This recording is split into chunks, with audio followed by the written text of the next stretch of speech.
지난해 제주에선 해상 풍력이 큰 이슈였습니다. 민간 주도인 투자 해상 풍력 논란이 커지고 있는 와중에 제주도가 풍력 발전 입지를 민간에서 결정하는 방식으로 제도 개편을 추진한 건데요.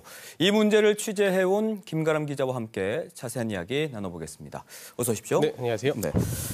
김가람 기자는 지난해부터 계속 이 풍력 발전을 취재해오고 있죠. 네, 맞습니다. 말씀해 주신 것처럼 신익한 기자와 제가 지난해 8월부터 이 취재를 이어오고 있습니다.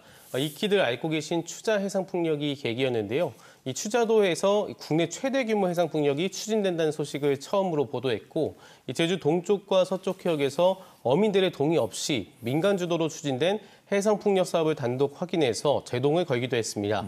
나아가 일본과 타이완의 이 해상풍력 제도도 취재해봤습니다. 네, 추자 해상풍력이 사업 계획대로라면 3기가와트 규모가 될 텐데 이 막대한 규모지만 왜 이 사업이 논란이 되고 있는 건가요? 네, 바로 이 민간 주도로 추진되기 때문입니다. 이 본격적으로 설명드리기 앞서서 제주의 풍력 발전 역사를 한번 짚어보는 게 좋을 것 같은데요. 이 제주의 바람은 1990년대 상업용 풍력 발전이 본격 가동되면서 이 새로운 자원으로 주목받게 됐습니다. 하지만 풍력 발전의 이익을 민간 사업자가 독점해서 공풍화 운동이 일어나게 됐습니다. 지하수의 공수화 개념에서 착안한 거죠? 네, 맞습니다. 이 바람은 누군가가 아닌 제주도민 모두의 것이라는 그런 취지인데요. 그 결과 제주특별법에는 풍력 자원의 공공적 관리가 명시됐습니다. 그리고 이를 토대로 입지의 사전평가 성격인 지구지정과 이 발전 이익 일부를 공유하기금으로 내는 이익공유 제도가 마련될 수 있었고요. 2015년부터는 이 제주에너지공사에게 독점적인 풍력 사업 추진 권한을 부여했습니다. 바람은 우리 모두의 것이라는 인식에서 출발해서 이 공공주도 풍력 발전이 마련된 겁니다. 그런데 이 투자 해상 풍력은 어떻게 해서 추진할 수 있었던 건가요? 네, 이 풍력 발전을 하려면 바람이 어디서 얼마나 부는지 풍황 계측기를 설치해서 경제성을 평가해야 하는데요. 특히 해상 풍력은 공유 수면인 바다에서 추진되기 때문에 이 점사용 허가를 반드시 받아야 합니다.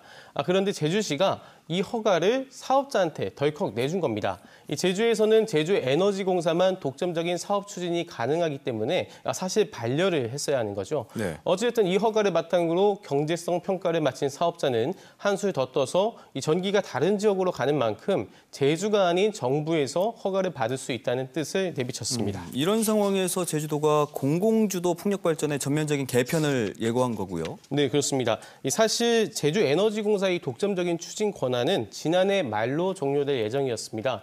그래서 이 지위를 연장할 것이냐가 관심사였는데요. 그런데 제주도가 앞으로는 풍력 발전의 입지 발굴을 민간 사업자한테 맡기고 에너지공사에게는 관리 감독 역할을 부여하는 방식의 개편안을 예고한 겁니다. 네. 당초 계획보다 해상풍력 보급 실적이 크게 못 미친다는 이유였습니다. 그러면 공공이 아닌 민간에서 입지를 결정하는 방식으로 그 틀 자체가 아주 바뀌는 거네요. 네, 그렇습니다. 이 추자 해상풍력도 사실상 제도권에 들어올 수 있게 되는데요. 기존의 제도대로라면 에너지공사가 발전지구로 지정한 뒤 이 사업자를 공모해야 하지만 이 제주도의 개편안을 적용하면 기존 사업자가 기득권을 지키면서 사업을 추진할 수 있게 됩니다. 그런데 제주의 개편안 대로라고 하면 일부 수익을 공유하는 공유화 기금 제도는 지켜지겠지만 민간 사업자가 입지를 발굴하는 과정에서 불거지는 여러 가지 부작용들, 이건 사전에 막을 수가 어려워지는 거 아닌가 싶기도 한데요. 네, 그렇습니다. 실제로 그래서 저희가 다른 지역도 취재를 해봤는데요. 제주를 제외한 다른 지역들은 민간 사업자가 입지 발굴부터 주도하고 있습니다. 저희 취재진이 찾은 경남 통영시 욕지도는 실제로 이 해상 풍력을 두고 극심한 반발이 불거지고 있는데요. 외국계 기업이 352메가와트 규모 해상 풍력을 추진 중인데 일대 어민들은 황금 어장을 잃는 것뿐만 아니라 제대로 된 설명도 듣지 못했다면서 해상 시위를 벌이기까지 했습니다. 네. 또 지방자치단체들끼리도 서로 갈등을 빚고 있는데요. 경남 통영시와 남해군 경계해역에서 이 사업이 추진되면서 공유수면 점사용 허가 권한이 어디에 있냐 이걸 두고 헌법재판소까지 찾아가게 됐습니다. 아무래도 민간 사업자는 그 입지에 대한 정보도 부족할 뿐더러 주민 수용성 확보가 좀 어려울 수밖에 없기 때문일 것 같은데 또 다른 문제로 일명 알박기를 제기했어요. 네, 그렇습니다. 이 추자도 사례 때 말씀드렸지만 풍력 사업을 하려면 이 풍안 계측기를 설치해야 하는데요. 이 풍안 계측기를 설치하면 반경 5km에 대해서 최대 5년까지 우선권이 인정됩니다. 따라서 실제 사업을 하지 않아도 일단 알박기를 한 뒤에 권리를 넘기는 사례가 있다고 하는데요. 실제 전국 바다에 허가된 풍안 계측기는 198개에 달하는데 네. 정부로부터 발전 사업 허가를 받은 건 71곳에 불과하고 현재 상업 가동은 3곳에 불과합니다. 해상 풍력 사업 자체가 뭐 상당히 오래 걸리는 것도 있지만 확실히 허수가 있어 보이긴 합니다. 네. 자, 이런 문제들 때문에 정부에서 지금 국회에서죠. 특별법 제정에 나섰다면서요? 네, 맞습니다. 야당과 여당 모두 이 해상풍력 특별법을 발의한 건데요. 두 법안 모두 정부에서 입지를 발굴한 뒤 사업자를 공모하는 방식입니다. 특히 여당안의 경우에는 공포 후 3년 뒤부터는 민간 주도 해상풍력 자체를 허용하지 않는다는 이런 강력한 규정까지 담았습니다. 그러니까 과거에는 민간 사업자가 입지를 발굴했는데 앞으로는 정부에서 입지를 발굴하도록 이렇게 바꾸는 거네요. 네. 그럼 기존 제조와는 크게 다르지 않게 되는 건데 맞습니다. 관련해서 해외 사례도 취재를 하셨죠? 네, 그렇습니다. 사실 이번 특별법뿐만 아니라 일본이나 타이완도 정부 주도의 해상 풍력을 추진 중입니다. 대신 세부적으로 들어가면 일본은 이해관계자들이 참여하는 민관 협의회를 운영하고 있고요. 네. 타이완은 어업 피해를 정부가 직접 보상하는 방식으로 주민 수용성을 확보하고 있습니다. 또 우리나라 국회에 발의된 해상풍력특별법도 민관협의회 조항을 담았습니다. 결국 공공에서 입지를 발굴하되 이 주민 수용성 확보 절차를 마련하는 방식이 국내외적인 추세라고 볼 수 있습니다.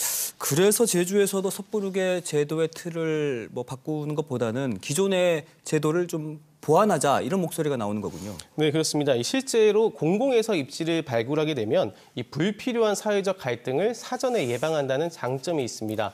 또 제주의 국한에서 생각해 보면 이 재생에너지 보급을 체계적으로 관리할 수 있는 데다 이 현재 해상 풍력이 국가 주도로 전환되려는 움직임 속에서 이 제주도만 유일하게 풍력 발전권 허가권을 갖고 있기 때문에 이걸 활용해서 다른 지역과 상생할 수 있는 사업들을 추진할 수 있다는 그런 이점도 있습니다.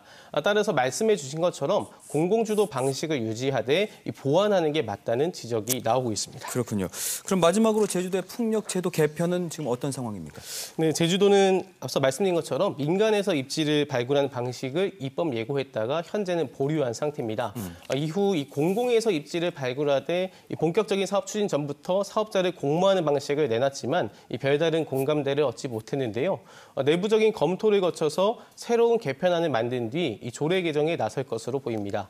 한편 추자 해상풍력 사업자 가운데 한 곳은 이 제주가 주도권을 쥐고 또 현행 제도를 유지할 경우에는 원점에서 다시 추진할 수도 있다는 뜻을 전해오기도 했는데요.